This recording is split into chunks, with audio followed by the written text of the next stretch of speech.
सांगलीत प्रतिवर्षाप्रमाणे यावर्षी अत्यंत आनंदात उत्साहात विजयनगर येथील रेणुका मंदिरमध्ये गौरीचं आगमन झालं आहे। पहिल्या दिवशी भाजी भाकरी आणि दुसऱ्या दिवशी दिवाळी सणाचा फराळ, 16 प्रकारच्या भाज्या, पुरणपोळीचा नैवेद्य, सुहासनी पूजन हे मोठ्या आनंदात पार पडलं।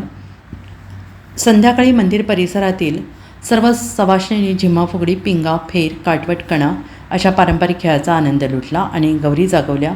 मंगळवारी सकाळी दोरा घेण्याचा कार्यक्रम पार पडला। हे करत असताना सुजाता पाटील जगवाले बोलल्या, हा कार्यक्रम गेली 23 वर्ष अविरत जोपासत आहोत। त्यामध्ये मंदिरा परिसरातील हिंदू मुस्लिम परिवार एकत्र येऊन गौराईचा नैवेद्य तयार करतात। विशेष सहकार्य उमा जोतावार, मनाली पडळकर, वैशाली सरगर, आराध्या कागवाडे, अश्विनी कागवाडे, ऐश्वर्या जाधव, पूजा पडळकर, चिक्कोडीकर परिवार आणि शिनू राणी, सोनाक्षी, अमोल, मोना, किरण, रेणू, रिंकू या तृतीयपंथीयांचा सहभाग मोठ्या प्रमाणात होता। त्यावेळी येणाऱ्या काळामध्ये सर्व भाई भक्तांना दुकानदारांना सुखात आनंदात भरभराटीत ठेवू दे ही त्यांनी प्रार्थना केली।